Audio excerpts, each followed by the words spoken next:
Mother's Day had always been a day of quiet hope for me.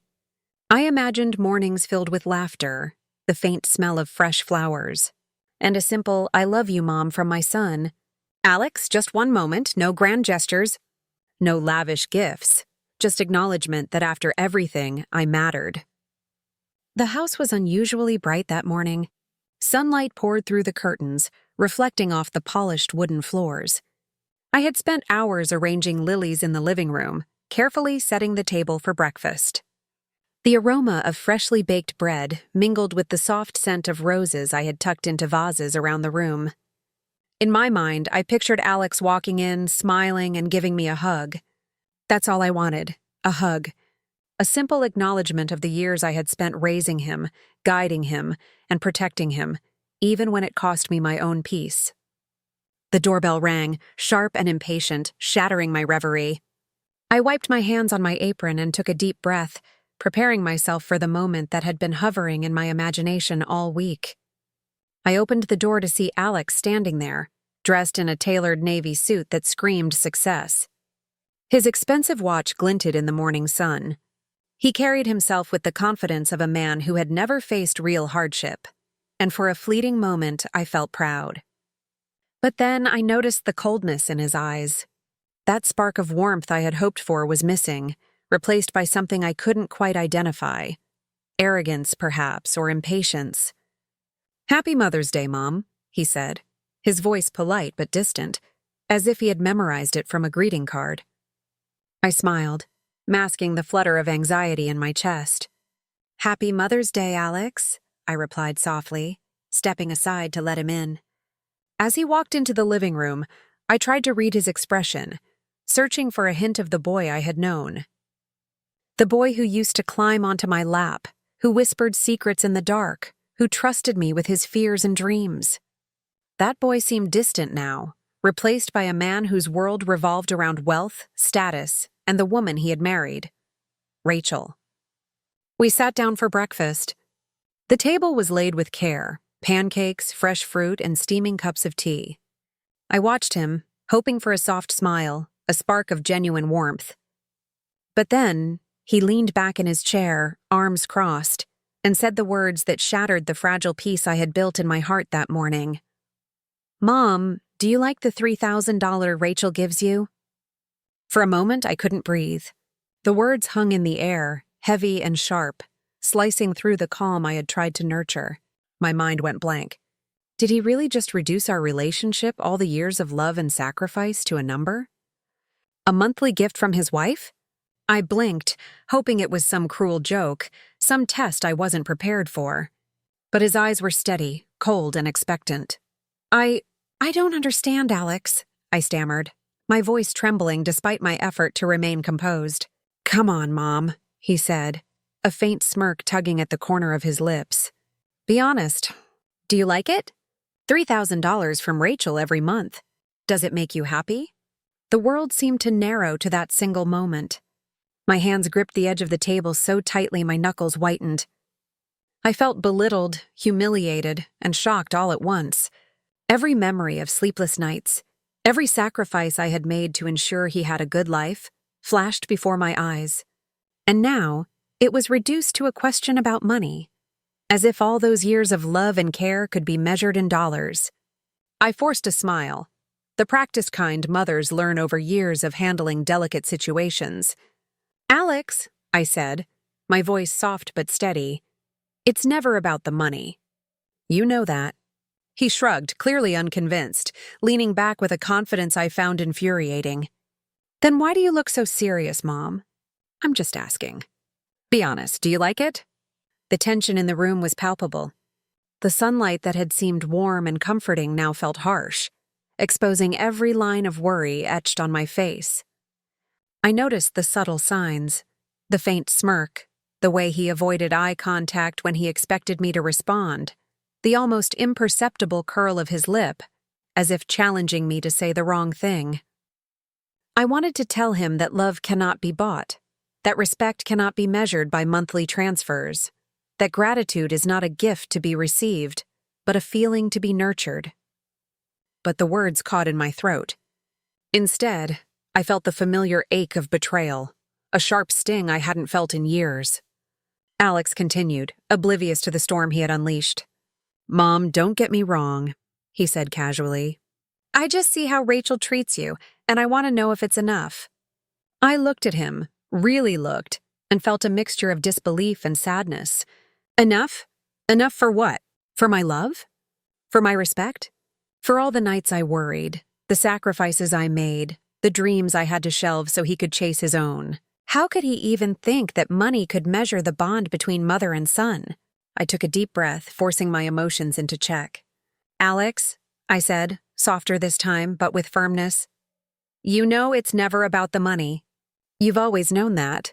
He tilted his head, unconvinced but satisfied with the discomfort he had caused. The words had landed exactly where he wanted them. And in that instant, I realized something unsettling. This was not a passing remark. It was a test, a measure of my reactions, perhaps even a subtle challenge to my authority, my patience, my sense of self. The rest of breakfast passed in strained silence. Every smile was hollow, every gesture mechanical.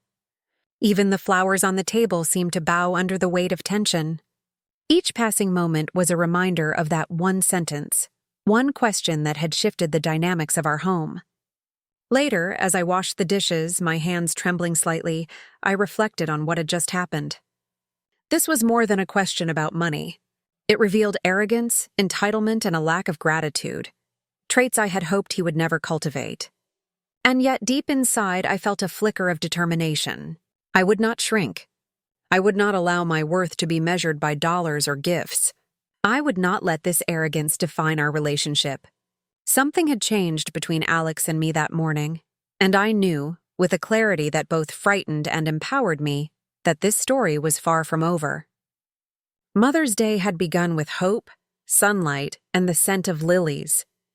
But it had ended with a quiet tension, an unspoken question hanging in the air, and a mother realizing that the real challenge was only beginning. And in that stillness, I made a promise to myself. I would face this storm. I would reclaim my dignity, and one way or another, the arrogance that had crept into my son's heart would meet its reckoning. After Alex's words sank into the room like a cold, heavy stone, silence followed. Thick, suffocating, almost tangible. The kind of silence that fills a house when something delicate has been broken, but no one knows how to fix it. I sat at the kitchen table, hands wrapped around my teacup, staring at the steam curling in the air. It should have been a simple morning. It should have been filled with warmth and love. But all I felt was a hollow ache and the bitter taste of disbelief. I couldn't stop thinking about the past, about all the years I had spent raising Alex alone. After his father, Richard, passed away unexpectedly, I became everything for him: mother, father, mentor, protector. Nights were the hardest. I can still remember sitting by his bedside when he was sick, the soft whimpers escaping his lips as I held him close, whispering promises that he would be okay. Every single day I worried for him, sacrificed for him, and put my own life on hold so he could grow into the man he is today. I had worked countless jobs, late nights in offices, and weekends at small shops to make sure he had everything he needed. Not luxury, just stability. My world was modest: a small home, a hand-me-down car, evenings filled with simple dinners and quiet nights. And yet it was a home full of love, full of lessons, stories, and guidance. I did everything I could to ensure Alex never had to know the hardships I endured. And now, sitting across from him on what was supposed to be a day of honor and appreciation, I realized that none of it mattered. Not to him. To Alex, everything seemed transactional. He measured relationships, gratitude, and love in numbers. $3,000? A gift. That's all I had become in his eyes. Someone whose worth could be calculated and compared. I took a sip of my tea, feeling the warmth do nothing to soothe the chill in my chest. I remembered his first day of school, his little hands clinging to mine, his innocent questions, and the way he would laugh at the simplest things. That boy had trusted me completely. I had taught him right from wrong, encouraged his dreams, and tried to instill in him a sense of humility. But where had it gone wrong? How had that trust and innocence been replaced with arrogance and entitlement? My mind wandered to Rachel. She was always there in the background, a constant presence in Alex's life, a woman whose every word seemed to shape him. I had tried to be polite, welcoming, even supportive, but it seemed that her influence had quietly begun to overshadow years of my guidance. Rachel, with her polished smile and careful gestures, had subtly shifted the dynamics, and Alex seemed eager to follow her lead rather than honor the lessons I had given him. The contrast between our lives was stark. While I had spent years scrimping and saving, living modestly, Alex had built a world of wealth, power, and influence. His apartment, his suits, his cars, they all screamed success, but they also carried arrogance.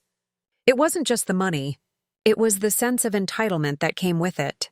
And today, on Mother's Day, that entitlement had been laid bare in the form of a single cruel question. I closed my eyes and tried to remember the boy who used to sit at my knee, sharing dreams of becoming an astronaut, a writer, a man who would change the world. Was he still in there somewhere? Or had he been replaced entirely by the man who measures love in numbers, who equates respect with dollars, and who sees his mother's devotion as something to be monetarily rewarded rather than emotionally honored? The house was quiet except for the faint hum of the refrigerator and the soft ticking of the wall clock. I could hear Alex moving in the other room, perhaps checking his phone, perhaps thinking he had already won some invisible contest of superiority.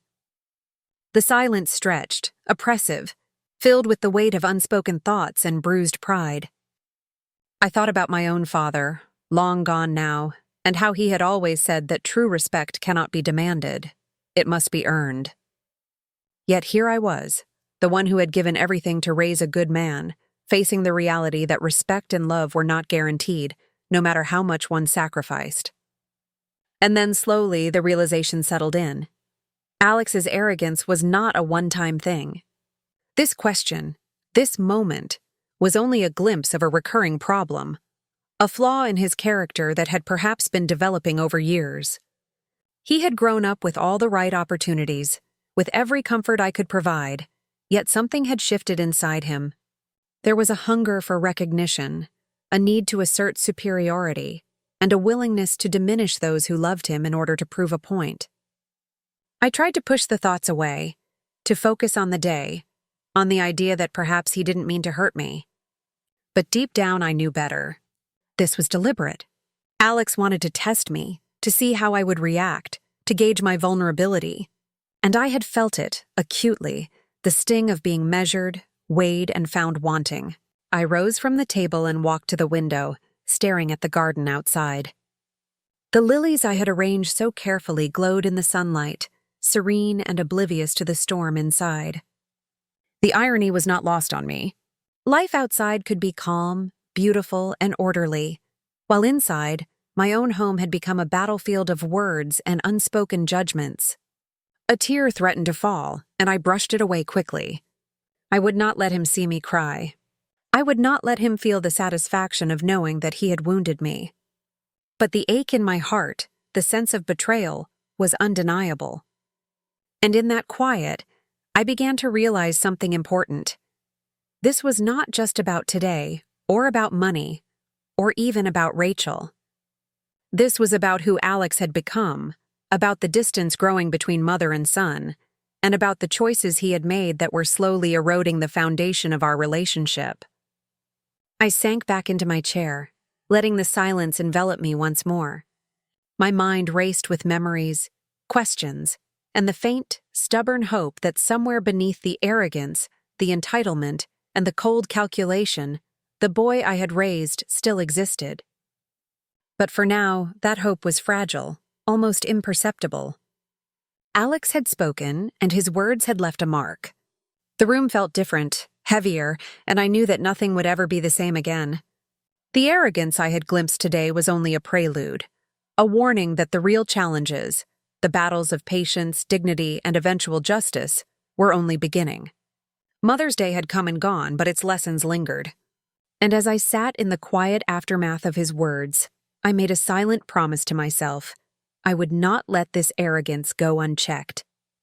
I would not let my sacrifices be dismissed. And one day, Alex would have to understand the true value of respect, humility, and love. Lessons no amount of money could ever teach. After that Mother's Day morning, the house never felt the same. Even the walls seemed to hold their breath, as if waiting for the next misstep, the next word that would tip the balance. Rachel's presence, once a faint shadow in my life, began to feel larger, more deliberate.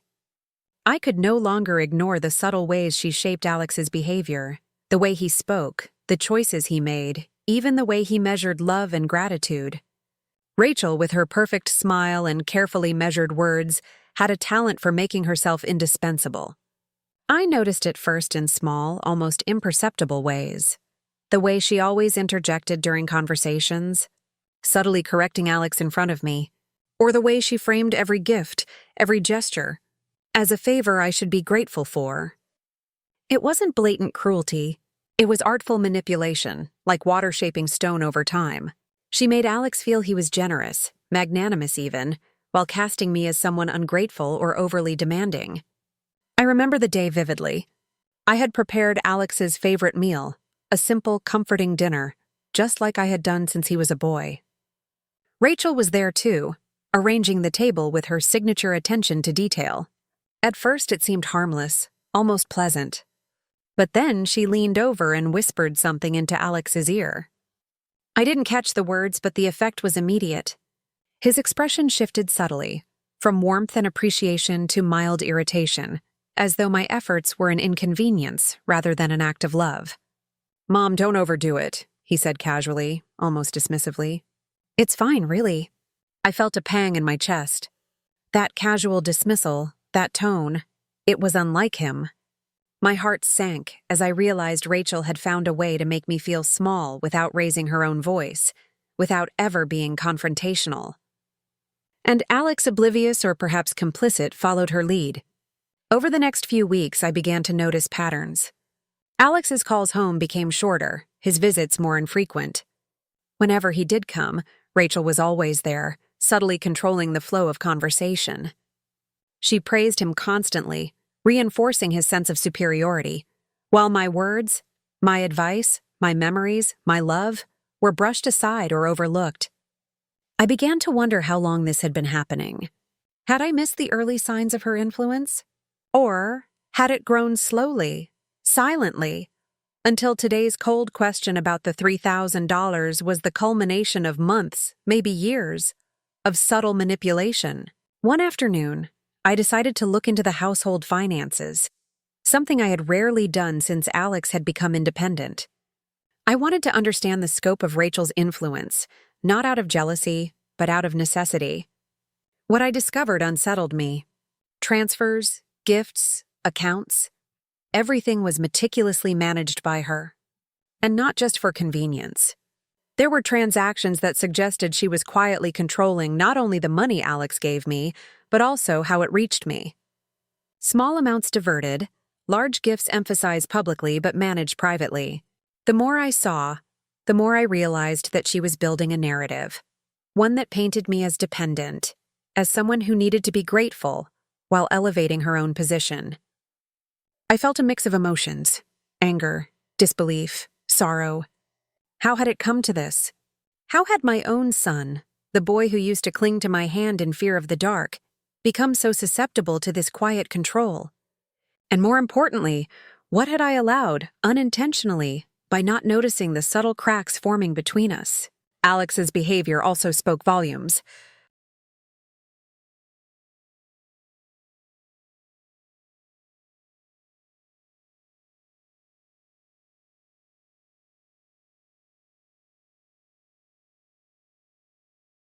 He had grown accustomed to Rachel's guidance, her constant reassurance, her subtle validation.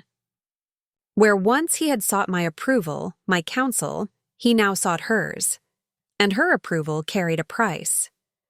Every action, every word he directed at me was filtered through her lens. He no longer spoke to me as a son would to a mother. He spoke as though assessing a transaction, weighing gratitude against the gifts she provided. I began to see patterns in our interactions.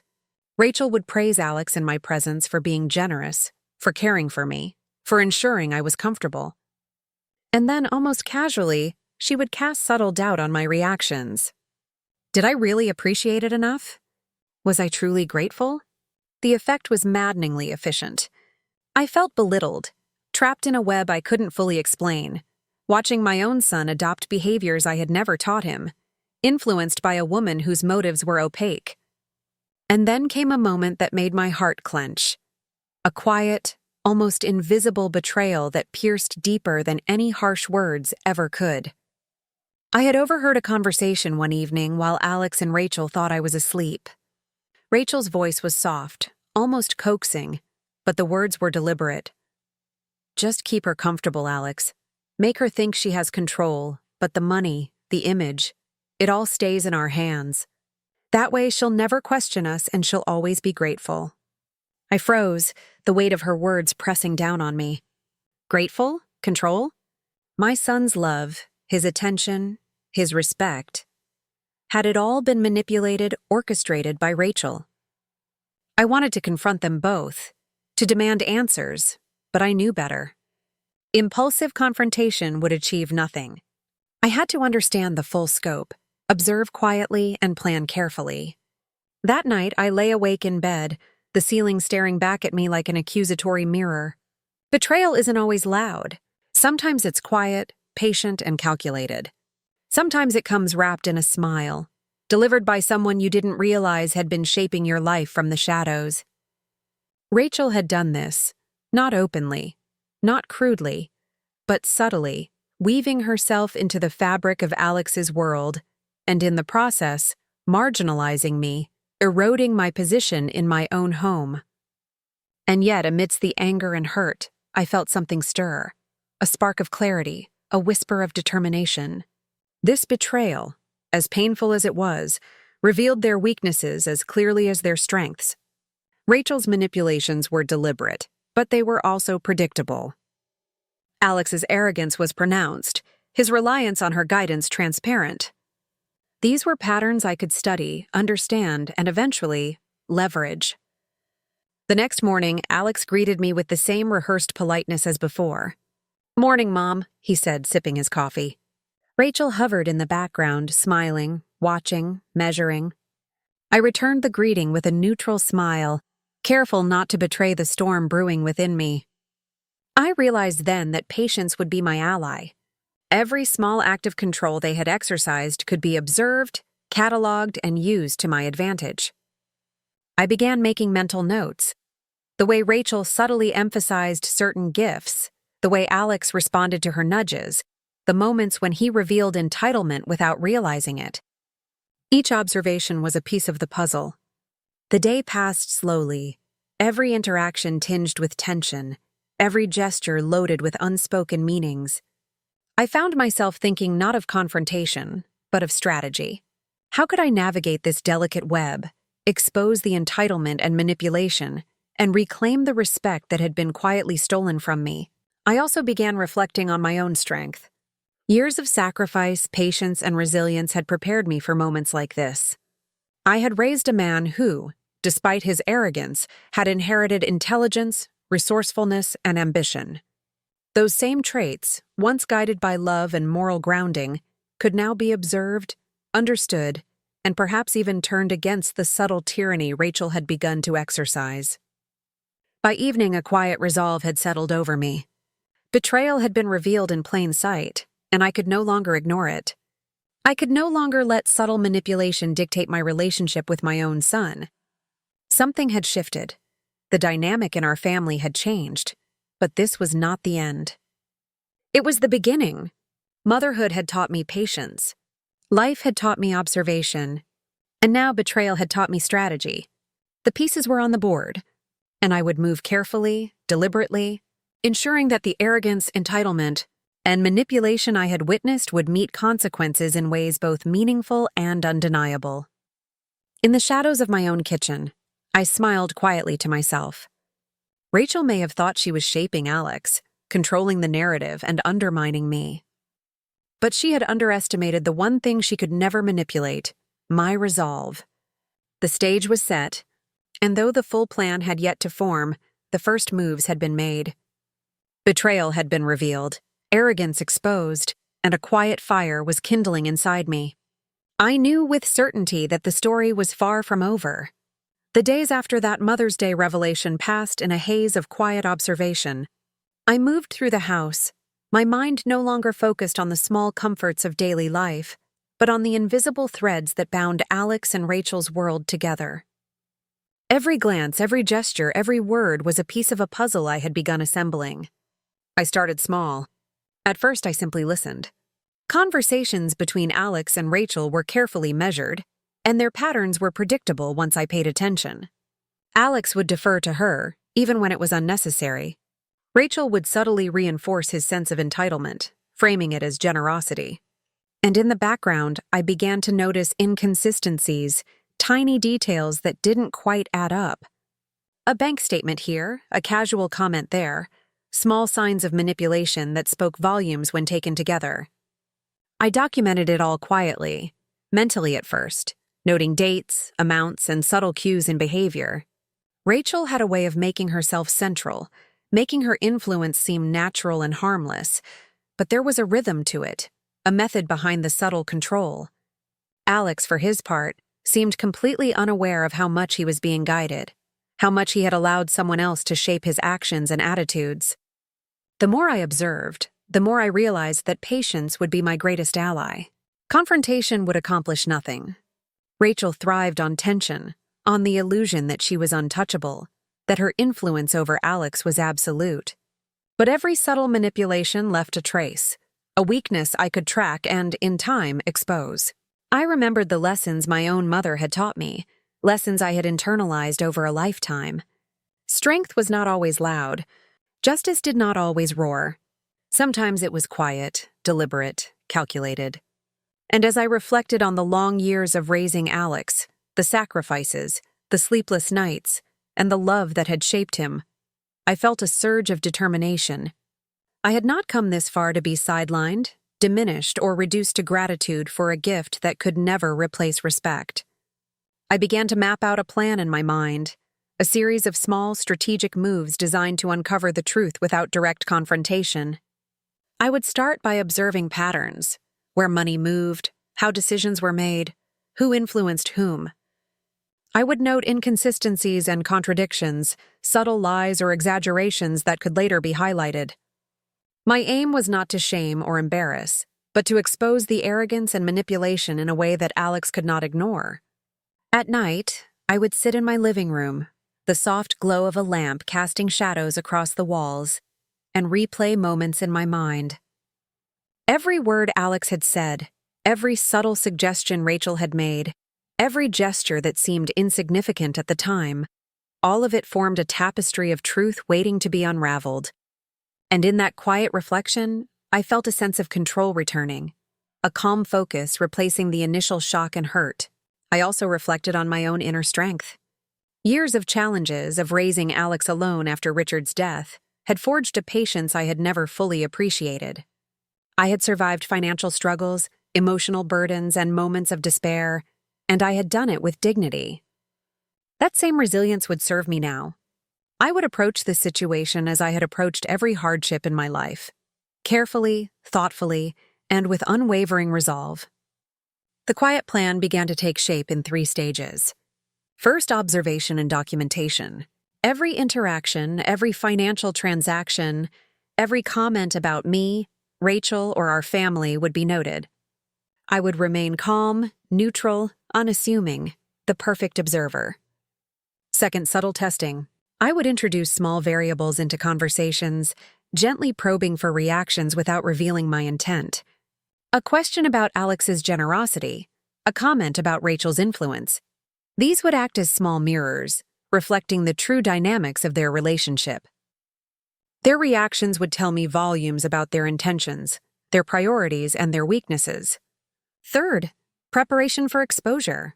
I would gather the evidence, the subtle manipulations, the inconsistencies, and plan how to reveal them in a way that was undeniable. The goal was not confrontation for the sake of drama, but revelation, to show Alex clearly and unmistakably how entitlement and arrogance had taken root. and how manipulation had distorted his perception of love and respect. Even as I plotted these moves, I reminded myself to remain patient. Change, especially when it involved people's egos and deeply ingrained habits, could not be rushed. I needed Alex to see the truth for himself, to recognize the arrogance and entitlement he had allowed to flourish. Only then would the lesson be meaningful, lasting, and undeniable. Rachel, of course, remained unaware of my quiet vigilance. Her confidence, her poise, and her carefully constructed influence over Alex were impressive, but they were also predictable. Every gesture, every carefully chosen word, every strategic pause left traces. She believed she was in control, that her influence was absolute. But the very predictability of her methods would be her undoing. I also reflected on my relationship with Alex. I did not want to alienate him or provoke defensiveness. My goal was to guide him subtly toward awareness. He had been raised with love, but love alone could not counteract the patterns that had formed under Rachel's guidance. He needed to see the truth, and the truth, I realized, was often most powerful when revealed by circumstance rather than accusation. I began to notice small details in our home that previously escaped my attention. A receipt left carelessly on the kitchen counter, a comment in passing about a gift or transfer. Even Alex's casual gestures, a dismissive wave, a fleeting frown, spoke volumes when interpreted with context. Each piece of information became a tool, a small key to unlocking the deeper truth. By the end of the week, I had developed a quiet routine. Observe, reflect, note, and plan. Every interaction with Alex and Rachel was an opportunity to understand more, to see the cracks in their facade, to identify where arrogance and entitlement intersected with manipulation. The process was slow, deliberate, and exhausting, but I felt a sense of control returning that I hadn't experienced since that fateful Mother's Day morning. I also found myself reflecting on the moral dimension of what I was planning. This was not about revenge in the traditional sense, not about anger or retribution. It was about justice, fairness, and reclaiming respect that had been subtly stripped away. Alex needed to understand the value of humility and gratitude, and Rachel needed to recognize that manipulation, no matter how skillful, could not remain hidden forever. As I prepared for bed each night, I felt a quiet satisfaction in the knowledge that patience and strategy were my allies. The fire of determination burned steadily within me, tempered by careful planning and reflection. I was ready to act when the time came, to expose the arrogance and manipulation with precision, and to restore dignity to a relationship that had been overshadowed by entitlement and control. And so the quiet plan unfolded, unassuming but deliberate. Every observation, every note, every reflection brought me closer to understanding the true dynamics of Alex and Rachel's relationship. The stage was set, the pieces were in motion, and the first subtle moves toward justice were already underway. Motherhood had taught me patience, life had taught me observation, and betrayal had taught me strategy. The quiet plan was no longer just a thought. It had become a steady, deliberate course of action. And though the full outcome was still unknown, I knew one thing with certainty. The arrogance and manipulation I had witnessed would not go unchallenged. The silence in the house, once oppressive and heavy, now felt like a canvas, blank, ready to be painted with the truths I had discovered. The lessons I had learned and the justice I would quietly, inevitably bring to fruition. By the time the next weekend rolled around, I had solidified my quiet plan. Every observation, every note I had taken, had coalesced into a strategy, subtle, precise, and designed to reveal truths without confrontation. The first step was simple. Observation alone was no longer enough. It was time to let the consequences of arrogance and manipulation begin to show themselves. I started with small gestures. Nothing overt, nothing that would immediately provoke suspicion. A comment here, a question there, designed to highlight inconsistencies or test reactions. The goal was never humiliation, but awareness, letting Alex see the cracks he had ignored and Rachel's influence manifest in ways he could not easily dismiss. One evening, Alex arrived with Rachel for dinner. I had prepared a simple meal, but this time, I had added subtle touches meant to elicit reaction. A casual mention of financial responsibility, a gentle remark about gratitude, carefully phrased to make him reflect. "Alex, I noticed you've been busy with work lately," I said, keeping my tone light, almost conversational. "It must be difficult managing everything, especially when you're generous with others." Rachel's eyes flicked to me, the faintest hint of surprise crossing her face. Alex, however, laughed lightly, brushing it off. "I'm managing fine, Mom. Don't worry about me." But the seed had been planted. Over the following days, I noticed subtle changes. Alex began to question certain actions, not out loud but in private moments.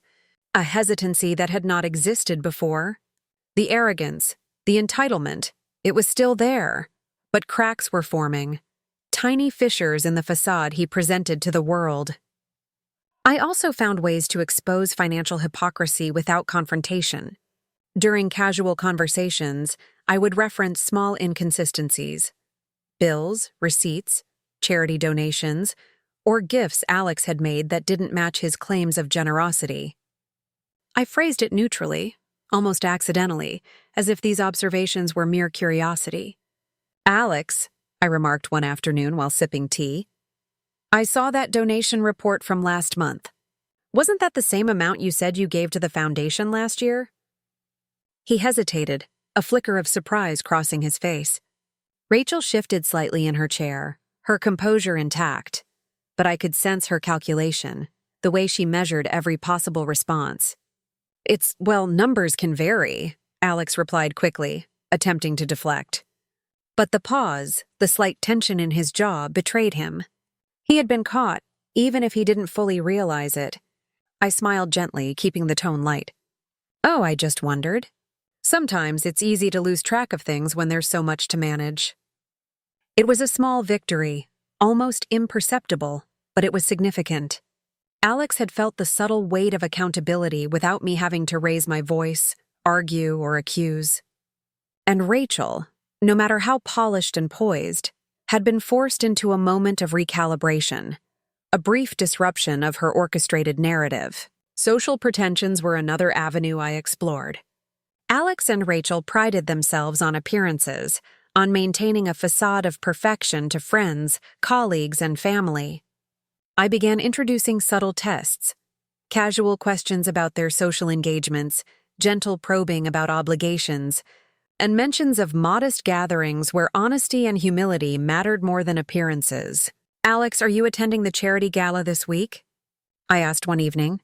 "I hear they appreciate even small contributions, not just the grand gestures." Rachel's smile faltered slightly, and I noticed Alex's hesitation. He had grown accustomed to showcasing wealth and influence, but these remarks highlighted that generosity was not just about money. It was about integrity, presence, and humility. Small cracks appeared in their polished veneer, exposing moments of pretension that even they could not fully disguise. The tension in the house began to rise. Alex's subtle arrogance, once unshakable, now faced gentle but persistent challenges. He would pause before speaking, weigh his words, and sometimes retreat into quiet contemplation. Rachel, sensing the subtle undermining of her influence, became more vigilant, more calculating, but she had yet to anticipate the depth of my observation and the patience behind my actions. One afternoon, I orchestrated a small, seemingly coincidental scenario to test Alex's reactions further. I mentioned a mutual friend, someone who had recently experienced difficulties and had little money to spare. "Did you hear about Carla?" I asked casually. "She's been struggling financially. I wonder if anyone has reached out to help." Alex, who had been scrolling on his phone, looked up with a faint frown. I didn't know. I guess I could send something." Rachel's expression tightened subtly, a flash of annoyance crossing her features. She had preferred Alex to focus on appearances, on selective generosity that reflected well on them both. But my remark nudged him toward a more authentic reflection of his values. The slow buildup of tension was deliberate.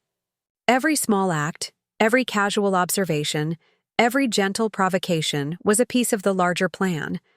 I wanted Alex to see the consequences of his behavior, to feel the subtle discomfort of arrogance meeting accountability.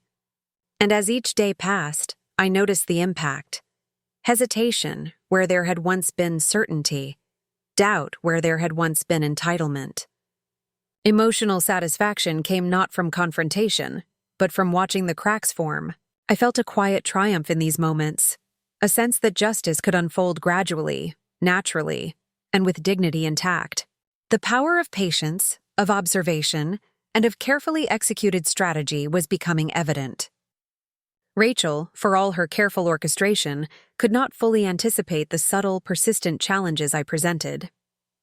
Every small victory, a question that caused Alex to pause, a remark that highlighted inconsistency, a gentle exposure of pretension, accumulated, forming a slow, almost imperceptible momentum.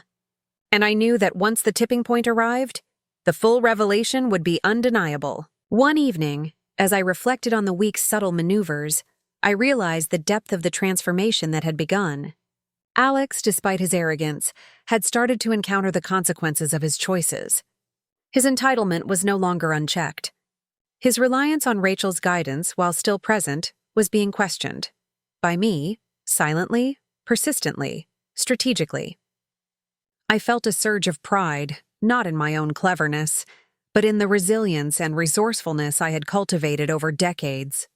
Years of raising Alex alone had prepared me for moments like this.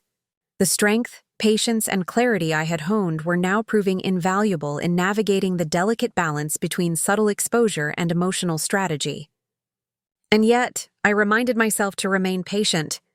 The plan was far from complete. These small wins were important, but they were only the first moves. The ultimate goal was not simply to expose arrogance or hypocrisy, but to guide Alex toward awareness, to help him recognize the consequences of entitlement and manipulation, and to restore balance and respect in our relationship. As the week drew to a close, I watched Alex and Rachel interact, noting every nuance, every shift in expression. He laughed a little less freely, questioned his own decisions more carefully, and occasionally glanced at me with a subtle, almost unacknowledged awareness that something had changed. Rachel, meanwhile, became more deliberate, more controlled, but the predictability of her influence was becoming increasingly apparent. The quiet satisfaction of these small victories was profound. Every hesitation, every subtle consequence, every moment of reflection in Alex's demeanor was a testament to the power of patience, observation, and strategy. And as I prepared for the next stage of the plan, I felt a renewed sense of purpose. Motherhood had taught me endurance. Life had taught me observation. And betrayal had taught me strategy. The subtle moves and small wins of these past days were proof that even the most careful manipulations, the most polished facades, could not withstand deliberate, persistent, and thoughtful action. The stage was set, the pieces were in motion, and the slow, deliberate unveiling of truth was underway.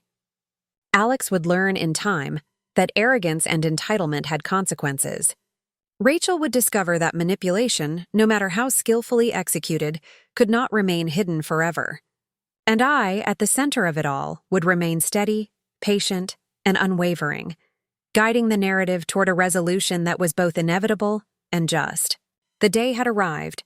After weeks of quiet observation, careful planning, and subtle maneuvers, I knew the moment of truth was near. The air in the house felt heavier than usual, charged with anticipation, as if even the walls were aware of the reckoning approaching. I had prepared myself, not with anger or resentment, but with calm resolve. This was about dignity, respect, and the undeniable truth. Alex arrived that afternoon, his usual confident stride tempered by the faintest trace of unease. I noticed it immediately, a subtle hesitation in the way he crossed the threshold, a slight pause before greeting me. Rachel, as usual, followed closely behind, her polished smile in place, but I could sense her own tension. She had begun to notice the effects of the subtle disruptions I had orchestrated, and her control over Alex was no longer absolute. I greeted them calmly. "Alex, Rachel, come in. Let's sit for a moment." My voice was neutral, almost serene, but there was a firmness beneath it, a quiet authority that could not be ignored. They followed me to the living room. I had arranged the space deliberately, a place of comfort, yet intimate enough for the conversation to carry weight. I offered them seats, and we settled into a quiet tension that needed no words to fill it. I began with observation, a neutral recounting of events and behaviors. "Alex, over the past weeks I've noticed a few things," I said softly, letting my words hang in the air. Little inconsistencies, small actions that didn't quite match the generosity you've spoken about. And Rachel, I've seen how your influence has shaped his decisions, subtly guiding, even controlling, the way he expresses gratitude and care.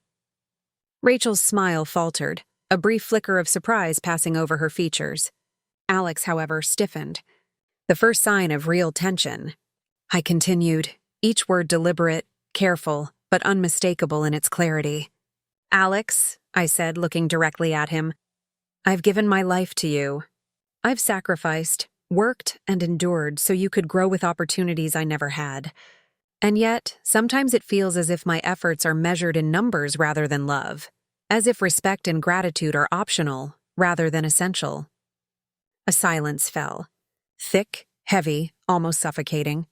Alex opened his mouth, closed it, tried to speak, but no words came. The shock was evident. The first true recognition that the dynamic he had taken for granted was being challenged. "I've watched," I continued, my voice calm but firm, "as gifts, gestures, and even words of appreciation have been filtered, redirected, or minimized. Rachel, you've been influential in ways that Alex may not fully recognize, and that influence has, at times, diminished the authenticity of our relationship." Alex's eyes widened slightly. Rachel's hand hovered near his arm, an instinctive gesture of reassurance, but I could see the doubt forming. The truth, long simmering beneath the surface, was now unavoidable. I presented evidence quietly, deliberately. Financial inconsistencies I had noticed, casual manipulations of social situations, moments of entitlement, arrogance, and disregard that Alex had exhibited repeatedly. I did not raise my voice. I did not accuse with anger. I let the facts, the patterns, and the undeniable logic speak for themselves. "Alex," I said softly, "this isn't about money. It's about respect, humility, and understanding the consequences of our actions. Generosity is more than a gesture. It's a reflection of character. Gratitude isn't something that can be measured in dollars or appearances. It's something that is lived, demonstrated, and felt." The room was silent. Rachel's composure wavered for the first time. Alex, for all his confidence, seemed to shrink slightly under the weight of truth. His eyes, which had once shone with entitlement, now reflected doubt, confusion, and a glimmer of regret. I didn't realize," Alex began, his voice faltering. But I held his gaze, gentle yet unyielding.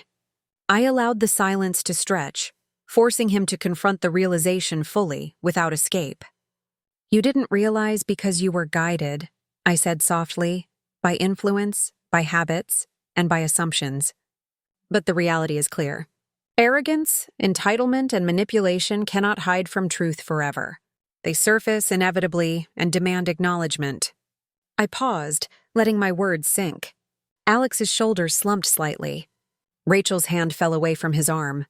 The energy in the room had shifted. The dynamic had changed. For the first time, they both recognized that their actions had consequences that could not be ignored. "I have patience," I continued, my voice calm and steady. "I have endured, observed, and acted with care.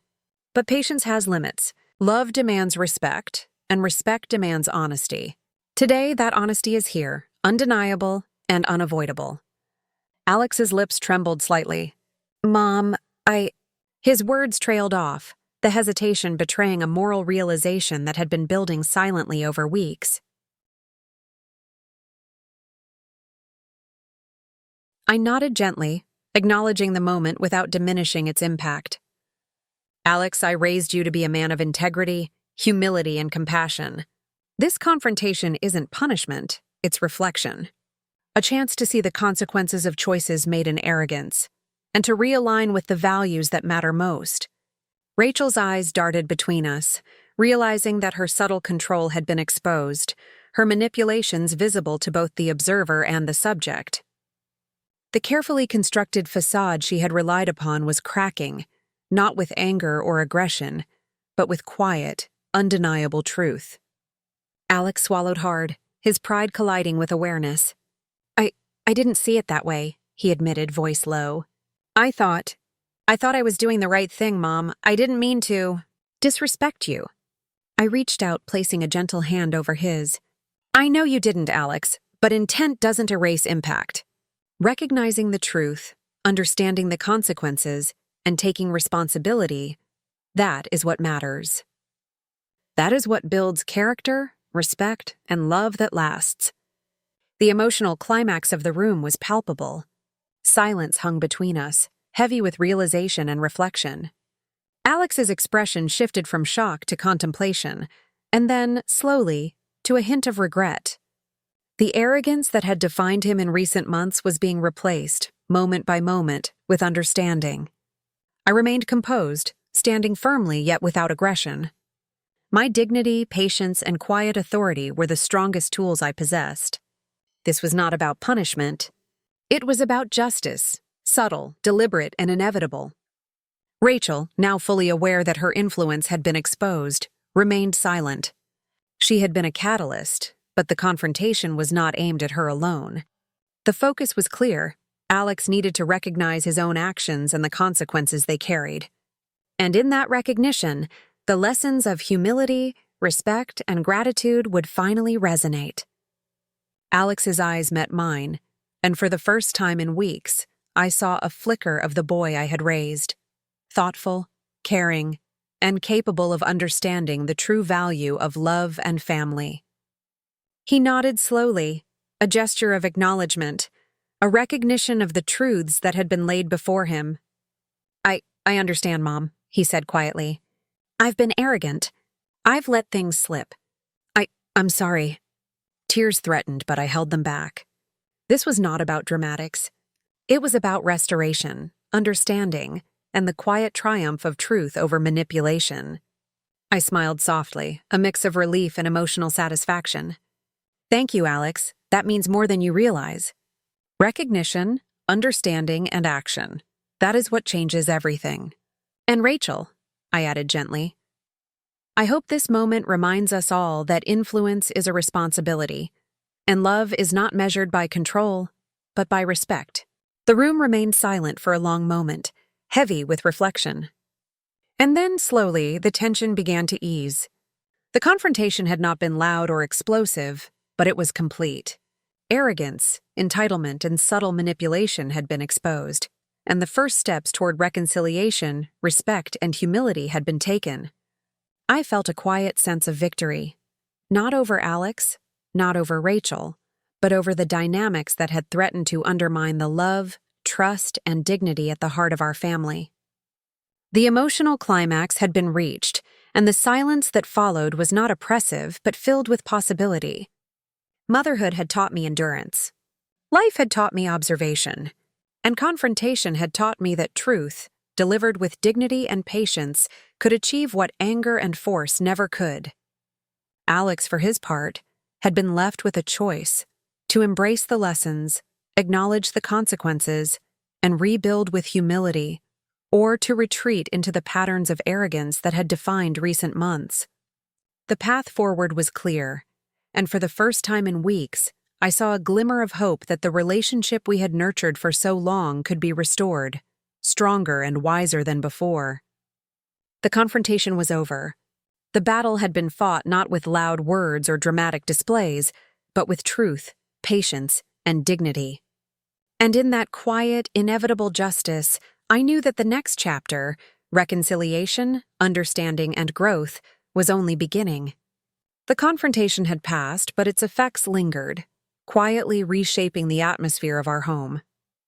Alex, who had once carried himself with unchecked arrogance, now moved with a subtle humility I hadn't seen in years. The tension that had gripped the family for months was slowly giving way, replaced by reflection, awareness, and the faint beginnings of understanding. In the days following that pivotal conversation, Alex's behavior changed in small yet unmistakable ways. he began listening more attentively, asking questions not to show knowledge or superiority, but genuinely seeking understanding.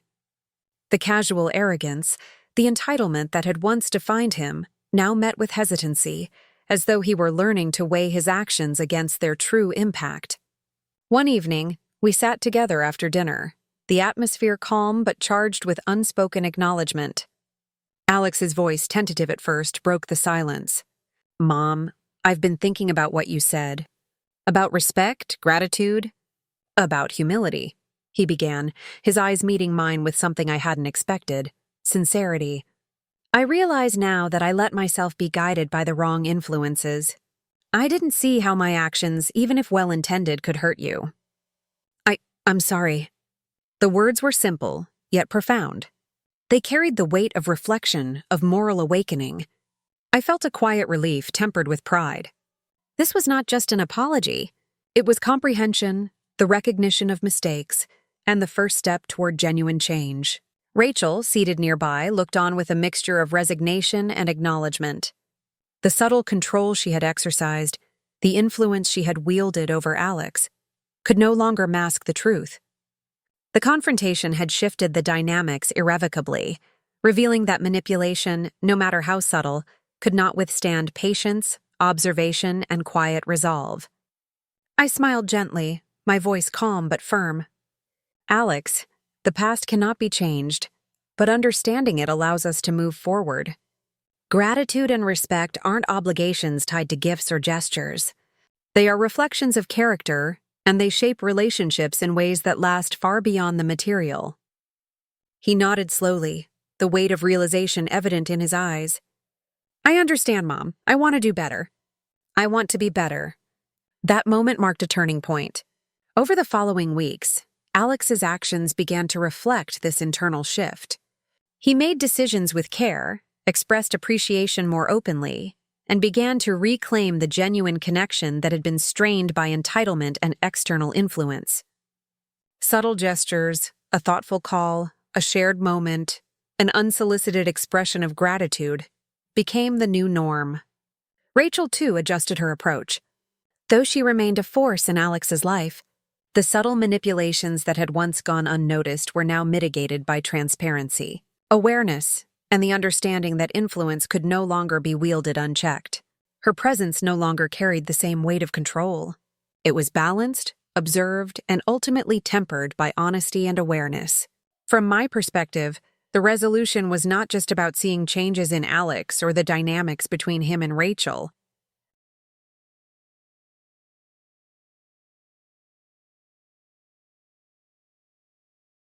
It was about the restoration of dignity, the triumph of patience, and the affirmation that subtle, deliberate action could achieve justice without the need for anger, confrontation, or drama. I reflected often during this period, considering the journey that had brought us here. The shock of Mother's Day, the silent observations, the careful planning, the subtle moves, and finally, the confrontation. Each step had been necessary. Each had contributed to the moral clarity that now defined our interactions. Motherhood had taught me endurance, patience, and unwavering commitment to nurturing growth. Life had taught me observation, strategy, and the quiet strength needed to navigate challenges with dignity.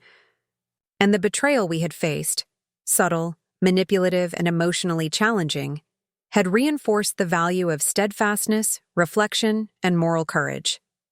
I realized that the true victory was not in exposing mistakes or asserting authority. It was in guiding the family toward awareness, understanding, and restored respect. Justice, in its most meaningful form, had been achieved through clarity, patience, and subtle action. And the satisfaction of this moral victory was profound, quiet, yet deeply resonant. In these moments, I also reflected on the lessons that extend beyond our household. Life often presents us with subtle manipulations, entitlement, and the erosion of respect. Yet, patience, observation, and deliberate action can reveal truths, correct imbalances, and restore dignity without resorting to confrontation or aggression. The moral clarity that emerges from such experiences is invaluable, shaping character, relationships, and the way we navigate the world. I observed Alex one afternoon, quietly assisting with a small task at home. His demeanor was thoughtful, considerate, and markedly different from the arrogance of weeks prior. I felt a deep sense of satisfaction, tempered with humility. This was not about triumph over others. It was about the restoration of balance, integrity, and connection. The household atmosphere shifted gradually but perceptibly. Conversations became warmer, interactions more genuine, and the underlying respect that forms the foundation of family life began to flourish once more. The tension that had lingered like a shadow for months lifted, replaced by trust, understanding, and the beginnings of renewed bonds. Rachel, now more mindful of her influence, engaged with us differently. Subtle manipulation gave way to collaboration, guidance replaced control, and the family dynamic evolved into one characterized by awareness, accountability, and mutual respect. The lessons of patience, observation, and moral clarity had reshaped the interactions that had once been strained and distorted. As I reflected on the journey, I understood that the resolution was both a personal and moral triumph.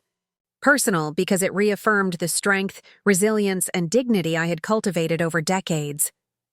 Moral because it demonstrated that justice, patience, and deliberate action can correct imbalance and restore integrity in relationships. Closing moments were filled with quiet reflection. I considered the broader significance of our story, the power of awareness, the impact of subtle influence, the importance of gratitude and respect. Life often challenges us with unexpected betrayals and manipulations, but the way we respond, the patience we exercise, and the clarity we maintain define not just the outcomes, but the moral quality of our actions.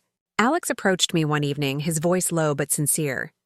"Mom, thank you for everything, for teaching me, guiding me, and showing me the truth without anger. I hope I can live up to it." I smiled, the emotional satisfaction profound yet gentle. "Alex, life is about learning, growing, and becoming aware of our impact on others. The important thing is to recognize mistakes, embrace lessons, and move forward with integrity and humility. That is all I have ever wanted for you." The day closed with a sense of quiet triumph. The family, once fractured by subtle manipulations and entitlement, was now moving toward genuine understanding. Dignity had been preserved, lessons had been learned, and moral victory had been achieved without confrontation or drama. In my heart, I felt a deep, reflective satisfaction. The journey had been challenging, emotional, and at times exhausting. Yet, it reinforced the timeless truths that guide life and relationships. Patience reveals hidden patterns. Observation uncovers truths in quiet. Deliberate action restores balance, respect, and integrity. As I watched Alex and Rachel interact with newfound awareness, I realized that the most profound victories are often silent, subtle, and deeply moral. They do not require anger or confrontation, only clarity, patience, and the courage to act thoughtfully.